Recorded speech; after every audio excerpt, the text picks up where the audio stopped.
स्वागत है आप सभी का आपके अपने YouTube channel Shukla study point में। मैं शिवम शुक्ला आप सभी दोस्तों का हार्दिक स्वागत करता हूं। पॉलिटिकल साइंस के 308 वाले कोड के बारे में आज की वीडियो के माध्यम से चर्चा करेंगे। कल आपका पेपर लगा हुआ दीनदयाल उपाध्याय गोरखपुर विश्वविद्यालय का POL 308 वाला कोड जो है आपका, उसके अंतर्गत इंटरनेशनल पॉलिटिक्स से बनने वाले प्रश्न जो होंगे वो आएंगे। तो आइए हम लगभग 100 से अधिक, लगभग 150-200 प्रश्नों को इसमें मैंने रखा है।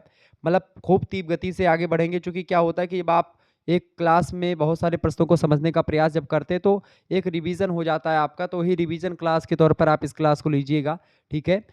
तो आप इस क्लास अगर आप देख लेंगे तो आपके लिए बहुत ही बेटर होगा। परीक्षा में यहीं से प्रश्न आने वाले हैं।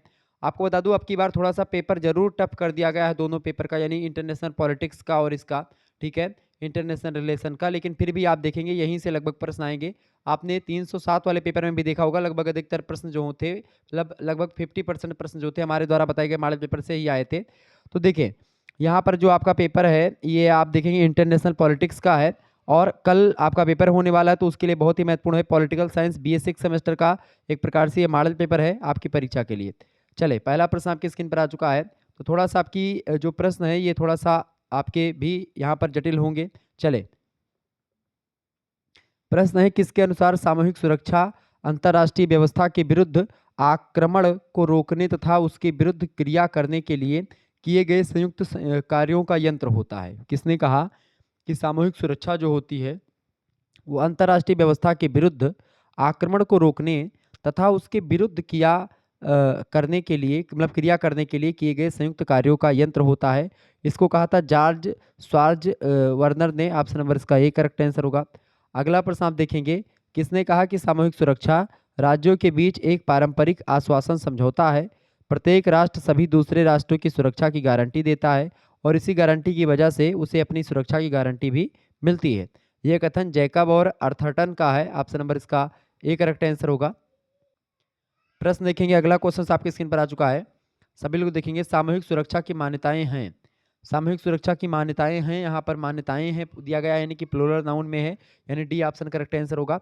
तो जब भी आपको प्रश्न ना पता हो तो तुक्का लगाने की भी विधि जान लो। जैसे अगर आपको मान्यताएं हैं, विशेषताएं हैं, लाभ हैं, हानि है लिखा हुआ होता है लास्ट में, जैसे विशेषताएं हैं, हानि है, मान्यताएं हैं, प्रकार हैं, ठीक है, ये सब कितने वर्गों में बांटा गया है, ऐसे तमाम प्रकार के प्रश्न आपसे पूछते हैं। तो उसमें आपको अगर डी ऑप्शन में मिलता है, डी ऑप्शन में ऊपर तो सभी मिलता है, तो करेक्ट आंसर वही होता है। तो सामूहिक सुरक्षा की मान्यताओं में आक्रमण को रोकने में सभी की समान रुचि होती है। आक्रमणकारी राज्य की अपेक्षा समग्र की शक्ति अधिक होती है। सभी राष्ट्र आक्रमणकारी को पहचानते हैं। बिल्कुल, ये सामूहिक सुरक्षा की सभी मान्यताएं हैं। डी ऑप्शन इसका राइट आंसर होगा। अगला क्वेश्चन आप देखेंगे, सामूहिक सुरक्षा की विशेषता है। सामूहिक सुरक्षा की क्या विशेषता है? देखिए, सामूहिक सुरक्षा की विशेषता है, सामूहिक सुरक्षा व्यवस्था एक सार्वभौमिक संधि है। यह शांति स्थापना हेतु एक सामूहिक प्रयास भी है। सामूहिक सुरक्षा विश्व शांति की अभिवृद्धि का एक साधन भी है। यानी ये सभी विशेषताएं सामूहिक सुरक्षा की ही हैं। डी ऑप्शन करेक्ट आंसर होगा उपरोक्त तो सभी। अगला क्वेश्चन है, राष्ट्रीय हित नामक पुस्तक किसने लिखी है? राष्ट्रीय हित पुस्तक को लिखा है जोसेफ फ्रांकल ने। Option number C correct answer होगा। अगला प्रश्न, किसने कहा है कि सामूहिक सुरक्षा का परिणाम पुराना पड़ गया है? किसने कहा? तो क्लाड महोदय ने कहा था कि सामूहिक सुरक्षा का परिणाम जो है ये पुराना पड़ गया है। अगला क्वेश्चन है, शक्ति संतुलन का साधन नहीं माना जाता है। शक्ति संतुलन का साधन नहीं माना जाता है उदारीकरण की नीति में। ऑप्शन नंबर इसका ए करेक्ट आंसर होगा। अगला प्रश्न है, किसने कहा कि शक्ति संतुलन को एक ऐसी, मतलब किसने शक्ति संतुलन को एक ऐसी संकल्पना बताया है जो राष्ट्रों के सापेक्ष शक्ति की ओर संकेत करता है? तो किसने बताया है? एलाइसर ने बताया है। ऑप्शन नंबर इसका ए करेक्ट आंसर होगा। आगे बढ़ते हैं, अगला क्वेश्चन आपकी स्क्रीन पर आ चुका है। The long road of theory पुस्तक के लेखक, the long road of theory पुस्तक को किसने लिखा है? फटाफट से आप लोग बताने का प्रयास करेंगे। इस पुस्तक को लिखा है हॉफमैन महोदय ने। ए ऑप्शन करेक्ट आंसर होगा इसका। अगला प्रश्न आपसे बन सकता है, बियॉन्ड द नेशन स्टेट किसकी रचना है? बियॉन्ड द नेशन स्टेट पुस्तक को लिखा अर्नेस्ट हैक्ले ने। हक्सले ने। ऑप्शन नंबर इसका बी करेक्ट आंसर होगा। अगला प्रश्न है, कौन मानता है कि अंतर्राष्ट्रीय राजनीति का सिद्धांत राजनीति के सामान्य सिद्धांत का एक विशिष्ट उदाहरण है? तो ये हैंस मार्गेनथाउ का मानना है। बी ऑप्शन करेक्ट आंसर हो जाएगा।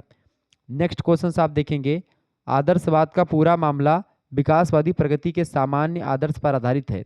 बताएं, समाज। तो आदर्शवाद का पूरा मामला विकासवादी प्रगति के सामान्य समाज, मतलब समाज सामान्य आदर्श पर आधारित है। समाज पर। ठीक है, ये ऑप्शन करेक्ट आंसर होगा इसका। अगला प्रश्न, यथार्थवादी विचारकों में से कौन राजनीति की तीन छवियों की पहचान करता है, बताएं। लोकतांत्रिक शांति सॉरी, प्रश्न क्या पूछा गया है? प्रश्न है कि यथार्थवादी विचारकों में से कौन राजनीति की तीन छवियों की पहचान करते हैं, तो केलेथ वाल्टर्स। ऑप्शन नंबर इसका ए करेक्ट आंसर होगा। अगला प्रश्न आपसे बन सकता है एग्जाम में, आधुनिक आदर्शवादी सोच के सबसे प्रसिद्ध सिद्धांतों में से एक सिद्धांत कौन सा है, तो लोकतांत्रिक शांति समझौता सिद्धांत। ऑप्शन नंबर इसका बी करेक्ट आंसर होगा।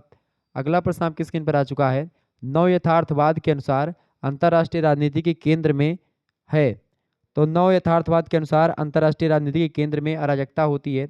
डी ऑप्शन करेक्ट आंसर हो जाएगा। अगला प्रश्न है, आधुनिक समय में आदर्शवादी विचारधारा के समर्थकों में किसका नाम उल्लेखनीय है, तो बर्ट्रैंड रसल का नाम उल्लेखनीय है आधुनिक समय में आदर्शवादी विचारधारा के समर्थकों के रूप में। अगला प्रश्न है, कौन मानता है कि अंतर्राष्ट्रीय संबंधों व अंतर्राष्ट्रीय राजनीति का मूल तत्व एक ही है, तो इसको हैंस मार्गनथाउ भी मानते हैं और केनिथ थॉमसन भी मानते हैं, यानी कि बा और सा दोनों करेक्ट आंसर हो जाएगा इसका।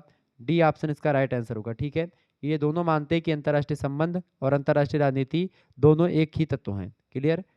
आगे देखेंगे, अगला प्रश्न आपकी स्क्रीन पर आ चुका है, राष्ट्रों के बीच राजनीति पुस्तक के लेखक, राष्ट्रों के बीच राजनीति पुस्तक के लेखक है। अच्छा, राष्ट्रों के बीच राजनीति जो पुस्तक है ये यथार्थवादियों से रिलेटेड पुस्तक है, हैंस मार्गनथाउ की ये पुस्तक है, ध्यान रखेंगे 1948 में इस पुस्तक का प्रकाशन भी हुआ है। क्लियर।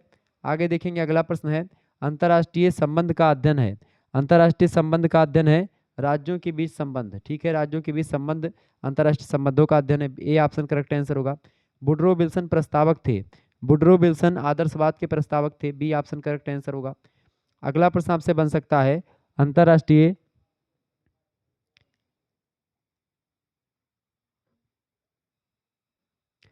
अंतर्राष्ट्रीय संबंध किस अनुशासन की शाखा है, बताएं। समाजशास्त्र, अंतर्राष्ट्रीय कानून, या फिर राजनीति विज्ञान, या फिर उपरोक्त सभी का, बताएं। अंतर्राष्ट्रीय संबंध जो है किस अनुशासन की एक शाखा है, तो राजनीति विज्ञान की एक शाखा है, सी ऑप्शन इसका राइट आंसर होगा। नेक्स्ट क्वेश्चन आप देखेंगे, अंतर्राष्ट्रीय संबंध तुलनात्मक रूप से अनुशासन है, अंतर्राष्ट्रीय संबंध तुलनात्मक रूप से अनुशासन है, तो एक नया अनुशासन है, ऑप्शन नंबर इसका ए करेक्ट आंसर होगा।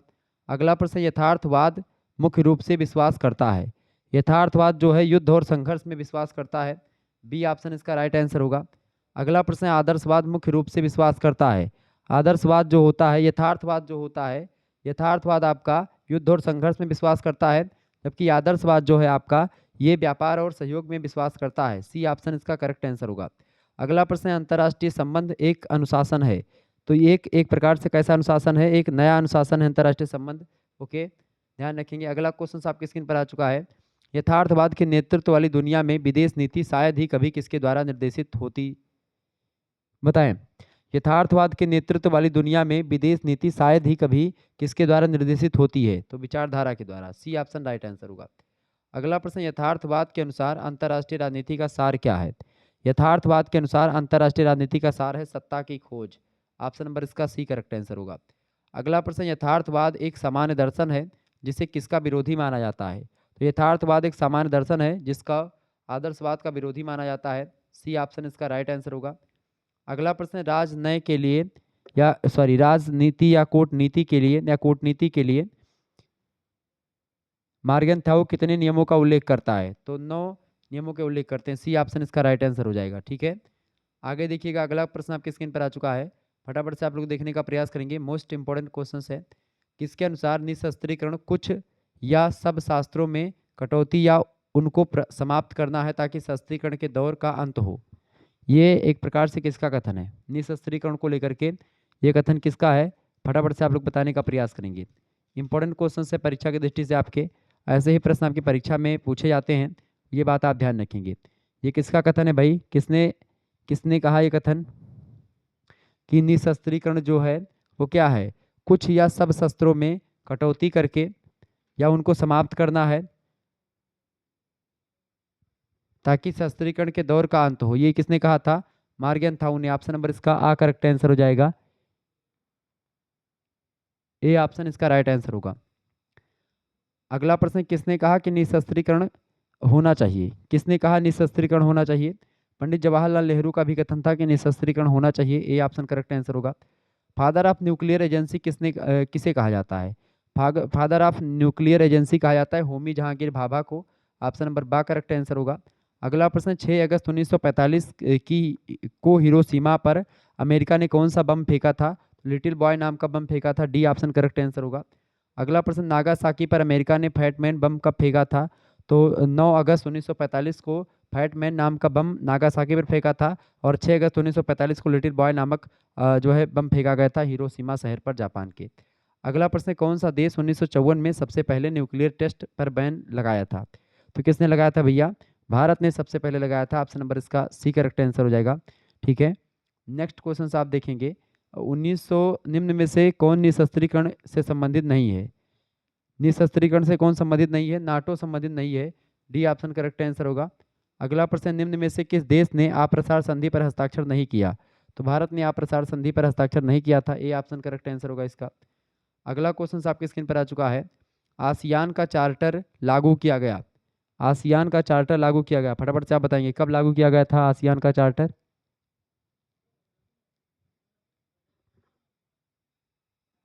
आसियान का चार्टर लागू किया गया कब? आसियान का चार्टर लागू किया गया था भैया कब? 15 दिसंबर 2008 को। कब लागू किया गया था? 15 दिसंबर 2008 को लागू किया गया था। आसियान का फुल फॉर्म होता है दक्षिण पूर्वी एशियाई राष्ट्र संघ। ठीक है, ध्यान रखेंगे। आसियान के चार्टर में कितने अनुच्छेद हैं? आसियान के चार्टर में 55 अनुच्छेद हैं। Option number C correct answer होगा। अगला प्रश्न आपसे बन सकता है, देखिए बढ़िया प्रश्न है, प्रतिवर्ष कब सार्क दिवस के रूप में मनाया जाता है? प्रतिवर्ष कब सार्क दिवस के रूप में मनाया जाता है भैया? तो 8 दिसंबर को मनाया जाता है 1985 को। मतलब सार्क दिवस जो है उसकी स्थापना 1985 में, मतलब सार्क की स्थापना 1985 में हुई थी 8 दिसंबर की डेट को, इसीलिए इसको बनाया जाता है। दक्षिण एशियाई क्षेत्रीय सहयोग संगठन सार्क का फुल फॉर्म होता है, हिंदी में दक्षेस कहते हैं इसको, सार्क को, ध्यान रखेंगे। अगला प्रश्न आपकी स्क्रीन पर आ चुका है, 13वां सार्क का 18वां शिखर सम्मेलन काठमांडू में आयोजित हुआ था। कब आयोजित हुआ था भैया? तो ये आयोजित हुआ था 26 से 27 नवंबर 2014 को। Option number A correct answer होगा। सार्क का 17वां शिखर सम्मेलन कब आयोजित हुआ था? सार्क का 17वां शिखर सम्मेलन आयोजित हुआ था कहाँ पर? मालदीव के अद्दू शहर में। ऑप्शन नंबर इसका बा करेक्ट आंसर होगा, 10 नवंबर 2011 को। दक्षेस का 15वां शिखर सम्मेलन संपन्न हुआ था कब? तो ये संपन्न हुआ था कोलंबो में। ऑप्शन नंबर इसका आ करेक्ट आंसर होगा। अगला प्रश्न, सार्क का प्रथम सम्मेलन कहाँ हुआ था? सार्क का प्रथम सम्मेलन हुआ था ढाका में, बांग्लादेश की राजधानी ढाका में 1985 में 7 या 8 दिसंबर को। अगला प्रश्न है, सार्क यानी दक्षेस संगठन की स्थापना किस वर्ष हुई? तो इसकी स्थापना 1985 में हुई। बी ऑप्शन करेक्ट आंसर होगा। एशिया, दक्षिण एशिया या सार्क संगठन में शामिल सदस्य, तो ये सभी देश शामिल है, भारत, पाकिस्तान, बांग्लादेश, नेपाल, भूटान, श्रीलंका, मालदीव, अफगानिस्तान। ये दक्षिण एशिया सार्क संगठन में शामिल हैं, दक्षेस में। ऑप्शन नंबर इसका डी करेक्ट आंसर हो जाएगा, उपरोक्त तो सभी। ठीक है, अगला क्वेश्चन आप देखेंगे, अगला प्रश्न आपकी स्क्रीन पर आ चुका है, बागोरा समझौता का संबंध किस अंतर्राष्ट्रीय संगठन से है? बताएं, बागोरा समझौता का संबंध किस अंतर्राष्ट्रीय संगठन से है? तो एपेक से है। ऑप्शन नंबर इसका दा करेक्ट आंसर हो जाएगा, एपेक। एपेक का फुल फॉर्म होता है एशिया प्रशांत आर्थिक सहयोग। ठीक है, ध्यान रखेंगे। अगला प्रश्न है, अल्बा में पर्यवेक्षक राष्ट्र का दर्जा प्राप्त है। अल्बा में पर्यवेक्षक राष्ट्र का दर्जा प्राप्त है किसको? सीरिया, हेती और ईरान, तीनों को। डी ऑप्शन करेक्ट आंसर होगा, उपरोक्त तो सभी को। अगला क्वेश्चन आपकी स्क्रीन पर आ चुका है, प्रश्न बहुत ही जबरदस्त है, भूमंडलीकरण से लेकर के है, वैश्वीकरण या भूमंडलीकरण। भारत में भूमंडलीकरण का प्रारंभ किस वर्ष हुआ? फटाफट से आप लोग बताने का प्रयास करेंगे, बताएं। भारत में भूमंडलीकरण का जो प्रारंभ हुआ है वो किस वर्ष से हुआ है? तो भारत में वैश्वीकरण का जो प्रारंभ हुआ है भाई, वो कब से हुआ है? फटाफट से आप लोग बताने का प्रयास करेंगे। भारत में वैश्वीकरण का जो प्रारंभ हुआ है 1991 से शुरू हुआ है। बी ऑप्शन करेक्ट आंसर होगा। अगला क्वेश्चन आपकी स्क्रीन पर आ चुका है, हिस्टोरिकल कैपिटलिज्म पुस्तक के लेखक कौन है? तो इस पुस्तक के लेखक है बेलस्टोन इमेनुअल, या इमेनुअल बेलरस्टेन। इमेनुअल बेलरस्टेन इस पुस्तक के लेखक हैं हिस्टोरिकल कैपिटलिज्म के। अगला प्रश्न, निम्न में से कौन सा प्रभाव भारत पर भूमंडलीकरण का नहीं है? बताएं, इनमें से कौन सा, निम्न में से कौन सा प्रभाव भारत पर भूमंडलीकरण का नहीं है? तो राष्ट्रीयकरण जो है भूमंडलीकरण का प्रभाव नहीं है। महिला जागरूकता, राष्ट्रीय आय में वृद्धि और कृषि उत्पादन में वृद्धि, ये भूमंडलीकरण का भारत पर प्रभाव है। अगला क्वेश्चन आप देखेंगे, समाजशास्त्रीय दृष्टिकोण से भूमंडलीकरण की अवधारणा का विश्लेषण किसने किया? तो समाजशास्त्रीय दृष्टिकोण से भूमंडलीकरण की अवधारणा का विश्लेषण किया था एंथनी गिडेंस ने। Option number A correct answer होगा इसका। अगला प्रश्न आपसे आ सकता है, बन सकता है, वैश्वीकरण ने नई चुनौतियां कब पैदा की? वैश्वीकरण का मतलब होता है भूमंडलीकरण। विश्व को एक ग्राम की अवधारणा मानते हैं, पूरा का पूरा संसार। तो वैश्वीकरण के क्या प्रश्न है? वैश्वीकरण ने नई चुनौतियां पैदा की, किसके लिए? छोटे उत्पादकों के लिए। बी ऑप्शन राइट आंसर होगा। वैश्वीकरण की नीति से किस क्षेत्र में लाभ हुआ है? मतलब कि लाभ नहीं हुआ है। तो वैश्वीकरण से जो है कृषि के क्षेत्र में लाभ नहीं हुआ है, बाकी विनिर्माण क्षेत्र में, सेवा क्षेत्र में, इन सभी क्षेत्रों में लाभ हुआ है। अगला प्रश्न है, कौन भूमंडलीकरण का आलोचक नहीं है इनमें से? तो मनमोहन सिंह भूमंडलीकरण के आलोचक नहीं है। डी ऑप्शन करेक्ट आंसर होगा। अगला प्रश्न है, भूमंडलीकरण किस विचारधारा पर टिका हुआ है? तो भूमंडलीकरण या वैश्वीकरण उदारवाद पर टिका हुआ है। सी ऑप्शन राइट आंसर होगा। ध्यान रखेंगे, परीक्षा में आ सकता है प्रश्न। अगला प्रश्न देखेंगे, किसके अनुसार भूमंडलीकरण विशिष्टवाद का सार्वभौमिकरण या सार्वभौमवाद का विशिष्टीकरण है? किसने कहा? तो रॉबर्टसन का एक कथन है। सी ऑप्शन कर ए ऑप्शन करेक्ट आंसर होगा। इंपॉर्टेंट प्रश्न है। वैश्वीकरण की नीति सबसे अधिक प्रभावित हुए हैं, बताएं। वैश्वीकरण की नीति से सबसे अधिक प्रभावित कौन हुए हैं? तो गरीब लोग। ऑप्शन नंबर इसका सा करेक्ट आंसर होगा। अगला प्रश्न आपकी स्क्रीन पर आ चुका है, वैश्वीकरण के कारण विश्व का स्वरूप किस प्रकार हो गया है? वैश्वीकरण के कारण से विश्व का स्वरूप वैश्विक गांव का हो गया है। सी ऑप्शन इसका राइट आंसर होगा। आगे देखते हैं, अगला प्रश्न आपकी स्क्रीन पर आ चुका है, संयुक्त राष्ट्र संघ के द्वारा मानवाधिकारों की सार्वभौम घोषणा कब अपनाई गई? बताएं। तो 10 दिसंबर 1948 बिल्कुल राइट आंसर आपका है। C option. नेक्स्ट क्वेश्चन आप देखेंगे, भारत का राष्ट्रीय मानवाधिकार आयोग गठन हुआ था कब? तो भारत का राष्ट्रीय मानवाधिकार आयोग का गठन जो हुआ है 12 अक्टूबर 1993 में हुआ। डी ऑप्शन करेक्ट आंसर होगा इसका। अगला प्रश्न है, भारत में शिक्षा के अधिकार की गारंटी किस अनुच्छेद में दी गई है? तो भारत में शिक्षा के अधिकार की गारंटी दी गई है अनुच्छेद 21 के ए फर्स्ट में। ऑप्शन नंबर इसका ए करेक्ट आंसर हो जाए, सी करेक्ट आंसर हो जाएगा 21 का ए। अगला क्वेश्चन है, निम्न में से कौन एनएचआरसी यानी राष्ट्रीय मानवाधिकार आयोग का अध्यक्ष हो सकता है? तो जो है राष्ट्रीय मानवाधिकार आयोग का अध्यक्ष सर्वोच्च न्यायालय का कोई भी मुख्य न्यायाधीश हो सकता है। बी ऑप्शन करेक्ट आंसर होगा इसका।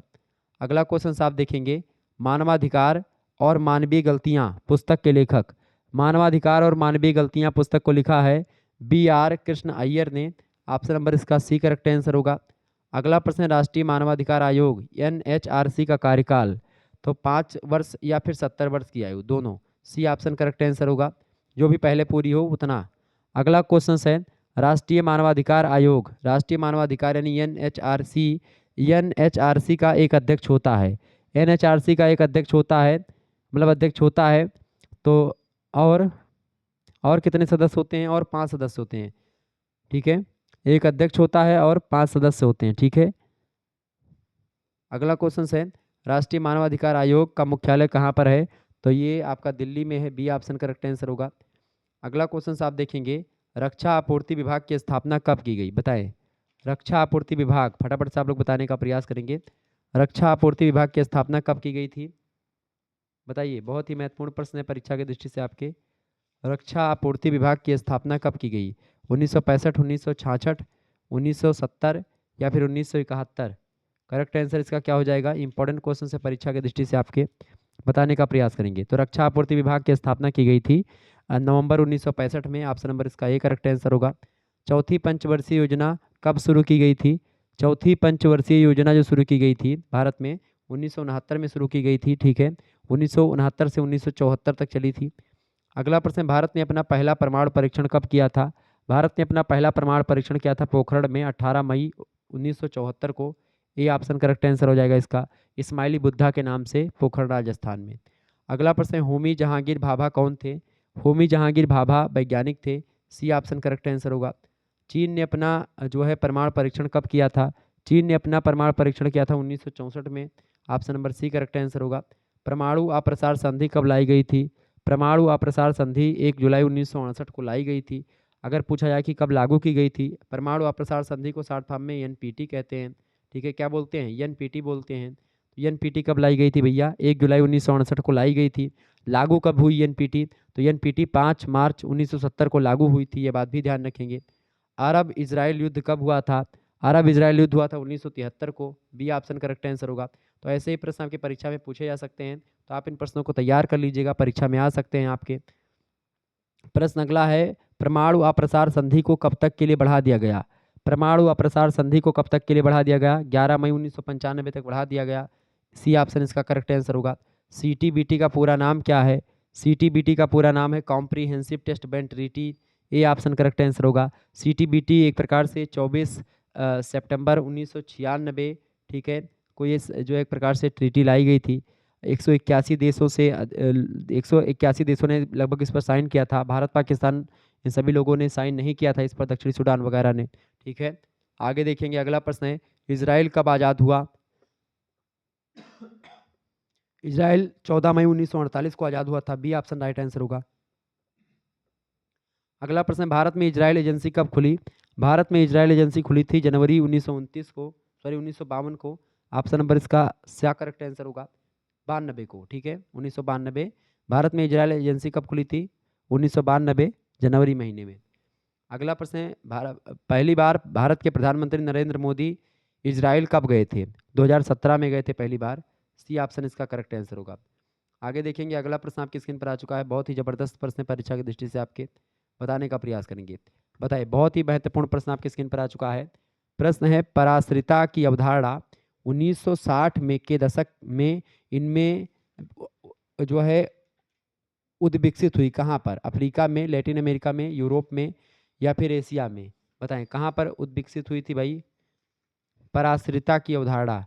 पराश्रिता की अवधारणा 1960 के दशक में जो एक प्रकार से उद्विकसित हुई है, कहाँ पर उद्विकसित हुई है, लैटिन अमेरिका में। इसका राइट आंसर क्या हो जाएगा, इसका राइट आंसर हो जाएगा आपका, इसका राइट आंसर हो जाएगा डी ऑप्शन, लैटिन अमेरिका, ठीक है।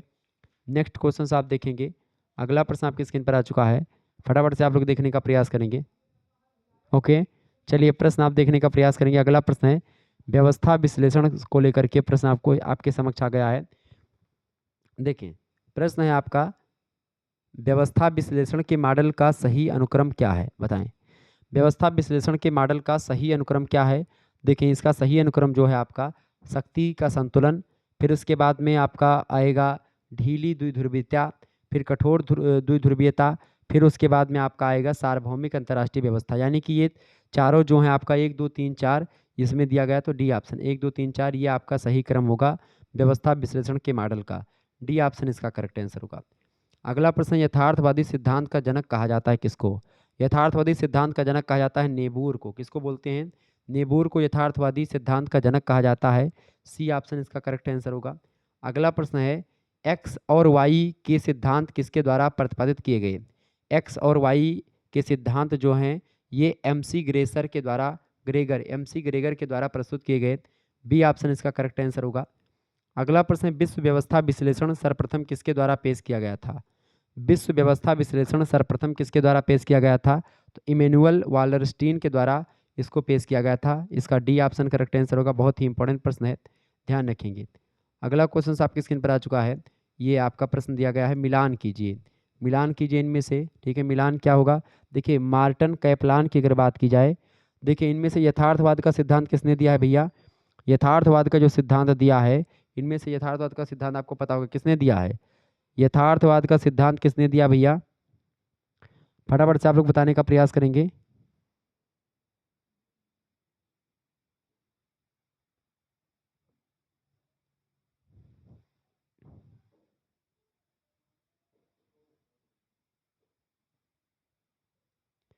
बताइएगा। तो इसका पहले का यानी इसका जो आपका यथार्थवाद का सिद्धांत बताएं।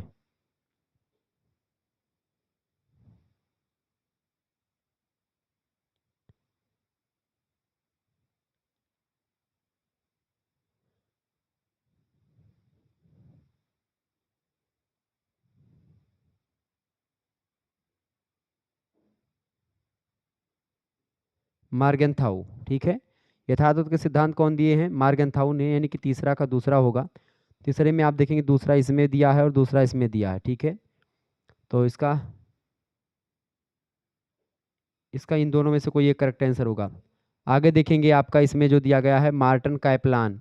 मार्टन कैपलान की अगर बात की जाए तो मार्टन कैपलान ने प्राश्रयता का सिद्धांत दिया था। प्राश्रयता का सिद्धांत, तो ऑप्शन नंबर इसका 1 का चौथा होगा, यानी कि 1 का चौथा इसमें दिया है, तो ये आपका 1 का चौथा नहीं, 1 का तीसरा, ठीक है।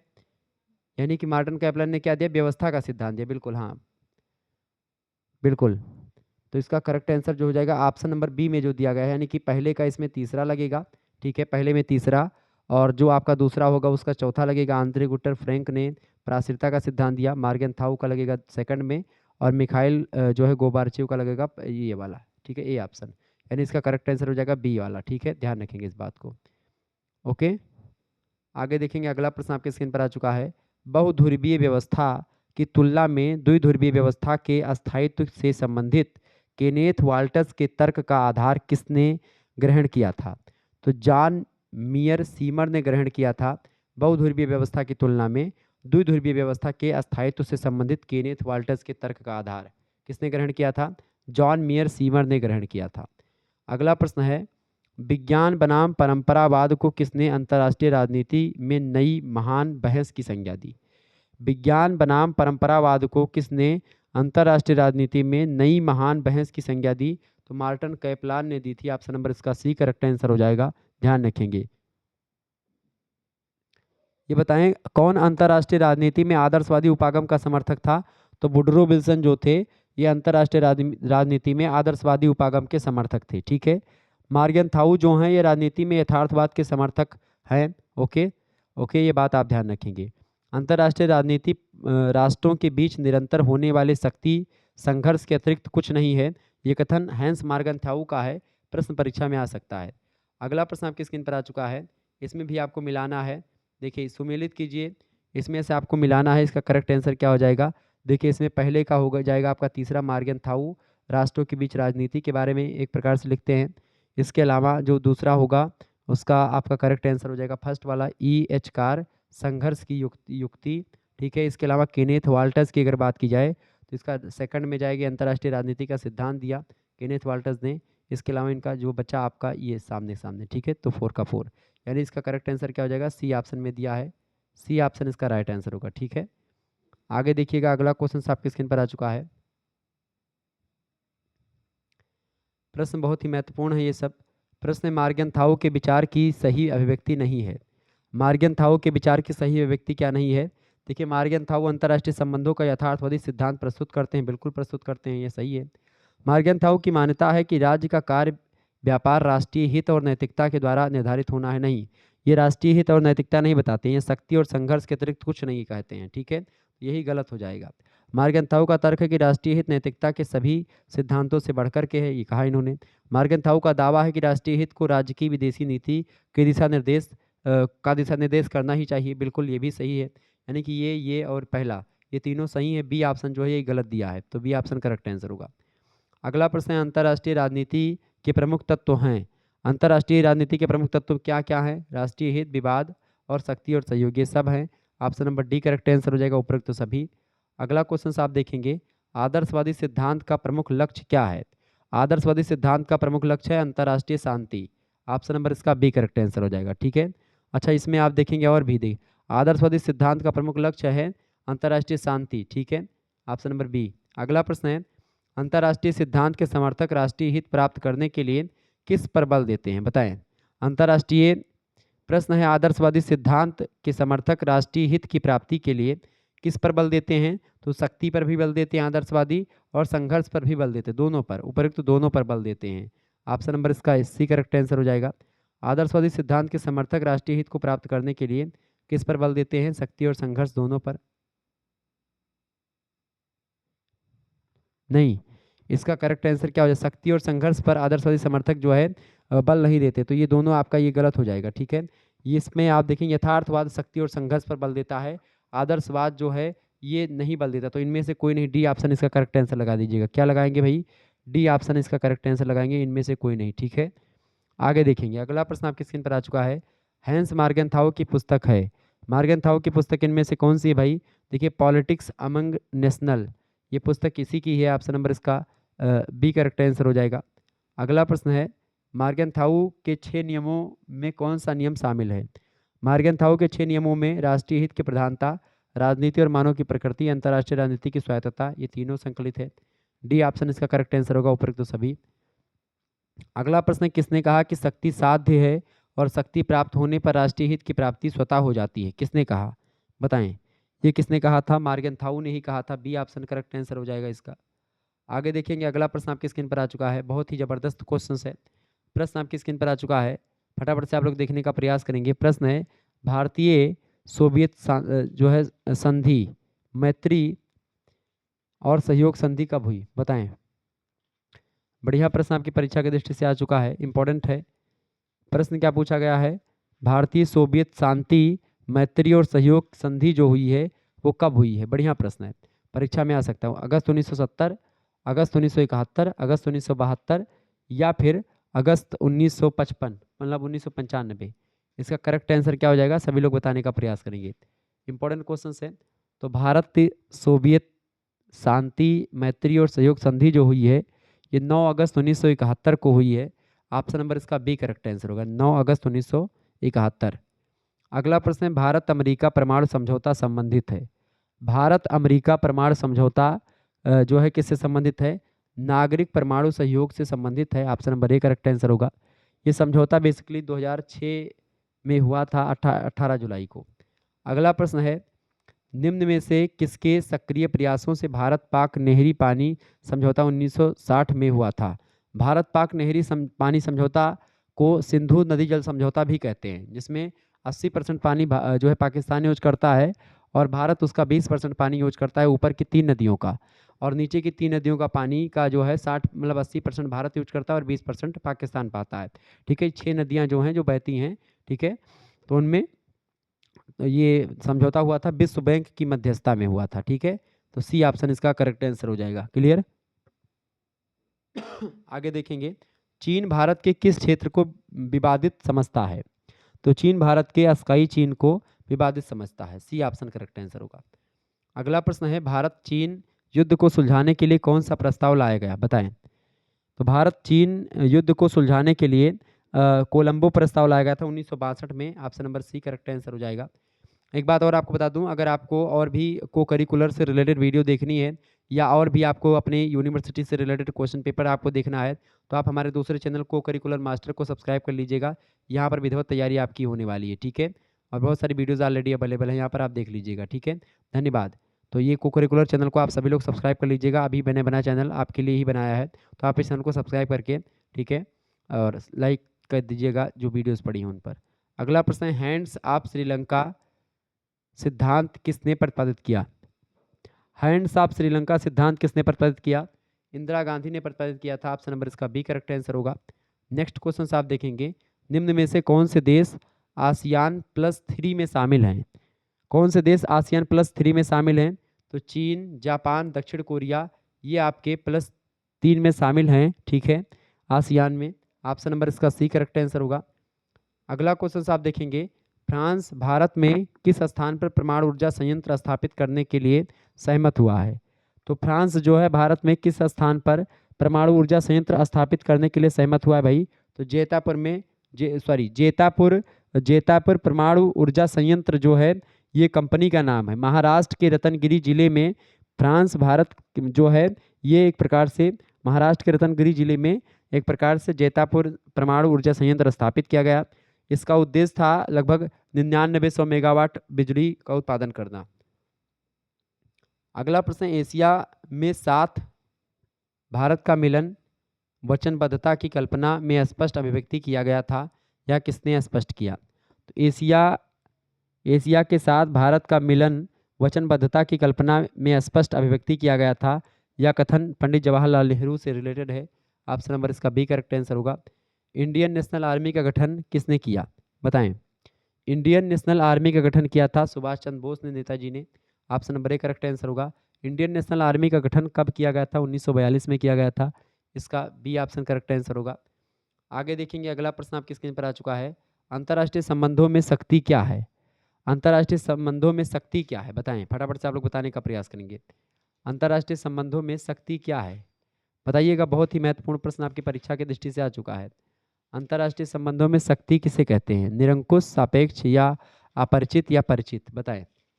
ये इंपॉर्टेंट है। तो अंतर्राष्ट्रीय संबंधों में जो शक्ति है वो सापेक्ष होती है। कैसी होती है, सापेक्ष होती है, बी ऑप्शन। अगला प्रश्न है, कौन सा राष्ट्रीय शक्ति का प्राकृतिक तत्व नहीं है। तो कौन सा राष्ट्रीय शक्ति का प्राकृतिक तत्व नहीं है, राजनीतिक दल नहीं है, ए ऑप्शन करेक्ट आंसर होगा। अगला क्वेश्चन आप देखेंगे, राष्ट्रीय शक्ति में सबसे महत्वपूर्ण भौगोलिक घटक है? राष्ट्रीय शक्ति में सबसे महत्वपूर्ण भौगोलिक घटक कौन सा है? क्षेत्रफल, अवस्थिति और जलवायु और स्थलाकृति, ये सभी महत्वपूर्ण घटक हैं राष्ट्रीय शक्ति में सबसे महत्वपूर्ण। डी ऑप्शन करेक्ट आंसर होगा, उपरोक्त तो सभी। अगला प्रश्न आप देखेंगे, राष्ट्रीय शक्ति में तकनीकी प्रगति के किस क्षेत्र में अंतर्राष्ट्रीय राजनीति को सबसे अधिक प्रभावित किया है? बताएं। राष्ट्रीय शक्ति में तकनीकी प्रगति के किस क्षेत्र में अंतर्राष्ट्रीय राजनीति को सबसे अधिक प्रभावित किया है? तो सैनिक तकनीकी, संचार तकनीकी और औद्योगिक तकनीकी, इन सभी में। Option number D right answer होगा। अगला प्रश्न, राष्ट्रीय हित किसका प्राण तत्व है? राष्ट्रीय हित विदेश नीति का प्राण तत्व है। ऑप्शन नंबर इसका ए करेक्ट आंसर होगा। अगला क्वेश्चन आप देखेंगे, राष्ट्रीय हितों की अभिवृद्धि के प्रमुख साधन कौन से हैं? राष्ट्रीय हितों की अभिवृद्धि के प्रमुख साधन हैं कूटनीति प्रचार, कूटनीतिक प्रचार, राजनीतिक युद्ध, आर्थिक साधन, साम्राज्यवाद और उपनिवेशवाद, ये सभी साधन हैं राष्ट्रीय हितों की अभिवृद्धि के। युद्ध भी है, ऑप्शन नंबर डी लगा देंगे, उपरोक्त सभी साधन हैं। अगला क्वेश्चन आप देखेंगे, बढ़िया प्रश्न है। प्रश्न है, थॉमस रॉबिन्सन ने राष्ट्रीय हित के प्रकारों को कितने वर्गों में बांटा है? तो थॉमस रॉबिन्सन ने राष्ट्रीय हितों को 6 प्रकार से बांटा है। बी ऑप्शन इसका राइट आंसर होगा।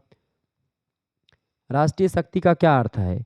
राष्ट्रीय शक्ति का अर्थ होता है दूसरे राष्ट्रों के व्यवहार को अपने अनुकूल मोड़ने की क्षमता को राष्ट्रीय शक्ति कहते हैं। ठीक है, ये दूसरा राज्य का जो व्यवहार है, दूसरा देश का जो व्यवहार है, वो आपके अनुकूल चलने लगे, यही राष्ट्रीय शक्ति का अर्थ होता है। इसका option number B correct answer होगा। अगला क्वेश्चन आप देखेंगे, हमारे कोई शाश्वत मित्र नहीं है और ना ही कोई हमारे सदा बने रहने वाले शत्रु हैं, केवल हित ही शाश्वत है, ये किसका कथन है? तो अंतर्राष्ट्रीय राजनीति में यही बिल्कुल सही बात है कि कोई हमेशा न मित्र होता है, ना ही हमेशा कोई दुश्मन होता है। ये बात कही थी लॉर्ड पार्मस्टन ने। ऑप्शन नंबर इसका ए करेक्ट आंसर होगा। बहुत ही महत्वपूर्ण ये बात है, ये बात आप ध्यान रखेंगे। ओके, आगे देखेंगे। अगला प्रश्न है, अंतर्राष्ट्रीय राजनीति के यथार्थवादी दृष्टिकोण ने महत्व दिया है किसको? व्यक्ति को, राज्य को, राष्ट्रीय हित को या अंतर्राष्ट्रीय संगठन को? बताएं। तो अंतर्राष्ट्रीय राजनीति में यथार्थवादी दृष्टिकोण ने राष्ट्रीय हित को महत्व दिया है। ऑप्शन नंबर इसका सी करेक्ट आंसर होगा। नेक्स्ट क्वेश्चन है, अंतर्राष्ट्रीय राजनीति या अंतर्राष्ट्रीय संबंधों का केंद्र बिंदु है। अंतर्राष्ट्रीय संबंधों का केंद्र बिंदु क्या है? राष्ट्रीय हित है। ऑप्शन नंबर इसका सी करेक्ट आंसर होगा। आगे देखते हैं, अगला प्रश्न आपकी स्क्रीन पर आ चुका है, निम्न में से किसका संबंध वारसा संधि से नहीं है? बताएं। वारसा संधि से किसका संबंध नहीं भैया? प्रश्न बड़ा ही इंपॉर्टेंट है। इसका संबंध है नहीं, किसका संबंध नहीं है पूछा गया है, तो भ्रमित मत होइएगा, यहाँ पर नहीं जरूर देख लीजिएगा। तो देखिए, पोलैंड, रोमानिया और सोवियत संघ, इन सभी का संबंध वारसा की संधि से है। फ्रांस का संबंध नहीं है, तो डी ऑप्शन इसका राइट आंसर होगा। अगला प्रश्न, निम्न में से किसका संबंध नाटो से है? नाटो से किसका संबंध है भाई? नाटो से स्पेन, पुर्तगाल और ब्रिटेन, इन तीनों का संबंध है। ऑप्शन नंबर डी लगा देंगे। नाटो की स्थापना 1949 में हुई थी, ये बात भी ध्यान रखेंगे। ठीक है, और नाटो का एक प्रकार से, नाटो मतलब क्या होता है? नॉर्थ अटलांटिक टेस्ट, मतलब कि नॉर्थ अटलांटिक जो है आपका जो है ट्रेड, मतलब कि जो ट्रीटी है, संधि है नॉर्थ अटलांटिक देशों की, वही है ये। ठीक है, ध्यान रखेंगे। अगला प्रश्न है, हंगरी में सोवियत संघ ने हस्तक्षेप कब किया था? हंगरी में सोवियत संघ ने 1956 में हस्तक्षेप किया था। बी ऑप्शन इसका करेक्ट आंसर होगा। आगे देखेंगे, अगला प्रश्न आपकी स्क्रीन पर आ चुका है, क्यूबा में अमेरिका द्वारा प्रायोजित बे ऑफ पिग्स आक्रमण कब किया गया था? क्यूबा में अमेरिका के द्वारा प्रायोजित बे ऑफ पिग्स आक्रमण कब किया गया था? तो 17 अप्रैल 1961 में किया गया था। इसका सी ऑप्शन करेक्ट आंसर होगा। अगला क्वेश्चन आप देखेंगे, बर्लिन की दीवार खड़ी की गई। बर्लिन की दीवार कब खड़ी की गई थी? 13 अगस्त 1961 से शुरू कर दी गई थी बर्लिन की दीवार खड़ी करनी। Option number C correct answer होगा। कंबोडिया में वियतनाम ने हस्तक्षेप कब किया था? कंबोडिया में वियतनाम ने हस्तक्षेप किया था 1978 से 1989 तक। डी ऑप्शन करेक्ट आंसर होगा। अफगानिस्तान में सोवियत संघ ने हस्तक्षेप कब किया था? तो अफगानिस्तान में सोवियत संघ ने हस्तक्षेप किया था 1978 से 1989 तक। डी ऑप्शन राइट आंसर हो जाएगा। अगला प्रश्न, जर्मनी का एकीकरण कब किया गया? जर्मनी का एकीकरण किया गया था कब भैया? पहला एकीकरण जर्मनी का हुआ था 1871 में। ठीक है, लेकिन दूसरा एकीकरण जो हुआ था 1990 में हुआ था। तो प्रश्न के हिसाब से देखें तो 1990 ही पूछ रहा है, तो सी ऑप्शन इसका राइट आंसर होगा। शीत युद्ध की समाप्ति कब हुई थी? शीत युद्ध की समाप्ति 1991 में हुई थी। डी ऑप्शन, 1991 में यूएसएसआर जो था वो भंग हुआ था, यानी संयुक्त राज्य, जो एक प्रकार से जो ये रूस है, रूस यानी कि जो सोवियत संघ है, वो क्या हुआ था? वो भंग हुआ था। अगला प्रश्न, सुएज नहर का राष्ट्रीयकरण किया गया। सुएज नहर का राष्ट्रीयकरण किया गया किसके द्वारा? गमाल अबुल नासिर के द्वारा। ये मिस्र के राष्ट्रपति थे। 26 जुलाई 1956 को सुएज नहर का राष्ट्रीयकरण किया गया था गमाल अब्दुल नासिर के द्वारा। बी ऑप्शन इसका राइट आंसर होगा। ये सब प्रश्न परीक्षा की दृष्टि से आपके बहुत ही महत्वपूर्ण है। ओके, देखिए अगला क्वेश्चन आपकी स्क्रीन पर आ चुका है। निम्नलिखित में से कौन सी संधि केवल परमाणु शक्ति संपन्न देशों को एटमी हथियार रखने की अनुमति देती है? तो ये परमाणु अप्रसार संधि यानी एनपीटी देती है। एनपीटी एक प्रकार से इसकी स्थापना कब हुई? 1 जुलाई, ये मतलब ये संधि कब हुई थी? 1 जुलाई 1968 को। ठीक है, ध्यान रखेंगे। तो ये सब प्रश्न आपकी परीक्षा की दृष्टि से इंपॉर्टेंट थे जो मैंने आपको बता दिए। ठीक है, बाकी आप संयुक्त राष्ट्र संघ से बनने वाले कुछ प्रश्न आपकी परीक्षा में आ सकते हैं, तो आप उन प्रश्नों को भी ध्यान से पढ़ लीजिएगा। ठीक है, देखिए ये प्रश्न आपकी परीक्षा में आ सकता है। प्रश्न है आपका, संयुक्त राष्ट्र संघ की स्थापना कब हुई थी?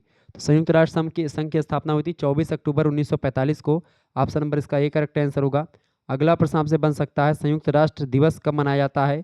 संयुक्त राष्ट्र दिवस जो मनाया जाता है 24 अक्टूबर को मनाया जाता है। बी ऑप्शन करेक्ट आंसर होगा। अगला प्रश्न आप देखिएगा। अगला प्रश्न है, वर्तमान में संयुक्त राष्ट्र संघ में कुल कितने सदस्य हैं, मतलब कितने देश हैं? 193 देश हैं। ठीक है, बी ऑप्शन राइट आंसर होगा इसका। अगला प्रश्न आपसे बन सकता है, संयुक्त राष्ट्र का समर्थन कितने राज्यों यानी देशों ने किया? तो संयुक्त राष्ट्र का समर्थन जो किया था 50 देशों ने शुरुआत में किया था। सी ऑप्शन इसका राइट आंसर होगा। आगे देखेंगे, अगला प्रश्न है, संयुक्त राष्ट्र संघ का 193वां सदस्य देश कौन सा है? तो 193वां सदस्य देश जो बना है दक्षिणी सूडान बना है। ए ऑप्शन इसका करेक्ट आंसर होगा। अगला प्रश्न है, संयुक्त राष्ट्र अच्छा कब बना? 2011 में बना था। अगला प्रश्न, संयुक्त राष्ट्र संघ का मुख्यालय किस शहर में है? न्यूयॉर्क में है। Option number A correct answer हो जाएगा। ठीक है, अगला क्वेश्चन आप देखेंगे। प्रश्न आपकी स्क्रीन पर आ चुका है, फटाफट से आप लोग देखने का प्रयास करेंगे।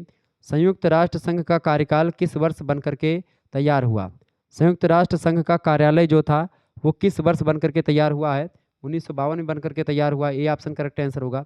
तो अगर आपने अभी तक को करिकुलर चैनल को सब्सक्राइब नहीं किया है तो कर लीजिएगा, आपके लिए बहुत ही महत्वपूर्ण है। यहाँ पर आपके यूनिवर्सिटी से रिलेटेड वीडियो मिलती रहती है। अगला क्वेश्चन आप देखेंगे, संयुक्त राष्ट्र संघ के कितने अंग हैं? संयुक्त राष्ट्र संघ के 6 अंग हैं। कौन कौन से अंग हैं भैया? पहला अंग है आपका महासभा, दूसरा है आपका सुरक्षा परिषद, तीसरा है आर्थिक और सामाजिक परिषद, और चौथा है आपका ट्रस्टीशिप परिषद, पांचवा है आपका जो है अंतर्राष्ट्रीय न्यायालय, और छठा है आपका सचिवालय। ठीक है, तो ये 6 जो है अंग होते हैं संयुक्त राष्ट्र संघ के, ये बात आप ध्यान रखेंगे। अगला प्रश्न, महासभा की प्रथम बैठक कब हुई थी? महासभा की प्रथम बैठक जो हुई थी ये 10 जनवरी 1946 को हुई थी। यहाँ पर डी ऑप्शन लगा दीजिएगा, इनमें से कोई नहीं। अगला क्वेश्चन आप देखेंगे, संयुक्त राष्ट्र संघ की कार्य करने वाली भाषाएं कितनी हैं? तो 6 भाषाएं जिनमें संयुक्त राष्ट्र संघ की कार्य होता है। 6 भाषाएं कौन कौन सी हैं? पहली भाषा है अरबी, दूसरी है चीनी, तीसरी है अंग्रेजी, चौथी है फ्रेंच, पांचवी है रूसी और छठी है स्पेनिश। इसमें हिंदी का नाम नहीं है, ये बात आप ध्यान रखेंगे, होना चाहिए हिंदी का नाम। अगला प्रश्न, अंतर्राष्ट्रीय न्यायालय का मुख्यालय कहाँ पर स्थित है? तो अंतर्राष्ट्रीय न्यायालय का जो मुख्यालय है वो कहाँ पर है भाई? अंतर्राष्ट्रीय न्यायालय जो है उसका मुख्यालय हेग यानी कि नीदरलैंड में है। ए ऑप्शन करेक्ट आंसर होगा इसका। अगला क्वेश्चन है, विश्व की लघु संसद के नाम से किसको जानते हैं? तो विश्व की लघु संसद के नाम से महासभा को जानते हैं। बी ऑप्शन करेक्ट आंसर होगा। अगला प्रश्न आपसे बन सकता है, संयुक्त राष्ट्र महासचिव का कार्यालय कितने वर्ष का होता है? संयुक्त राष्ट्र महासचिव का कार्यालय 5 वर्ष का होता है। डी ऑप्शन करेक्ट आंसर हो जाएगा। और अगला क्वेश्चन आप देखेंगे यहीं पर, अगला प्रश्न आपकी स्क्रीन पर आ चुका है। प्रश्न देखेंगे, इंपॉर्टेंट है। प्रश्न है कि अंतर्राष्ट्रीय न्यायालय की स्थापना कब हुई थी? अंतर्राष्ट्रीय न्यायालय की स्थापना 26 जून 1945 को हुई थी। सी ऑप्शन इसका राइट आंसर हो जाएगा, ध्यान रखेंगे। ये सब प्रश्न आपकी परीक्षा के लिए बहुत ही महत्वपूर्ण थे। चलिए फिर मिलते हैं हम नेक्स्ट वीडियो में, तब तक के लिए जय हिंद जय भारत। आप सभी का बहुत बहुत धन्यवाद। हमारे साथ जुड़ने के लिए इसी प्रकार से अपना प्यार हमेशा बनाए रखेंगे। ओके, और पेपर अपना भेज दीजिएगा, कल जल्दी भेजिएगा ताकि तुरंत आपको सॉल्व करवा दिया जाए। ठीक है, धन्यवाद, मिलते हैं फिर नेक्स्ट वीडियो में। बहुत बहुत धन्यवाद आप सभी का।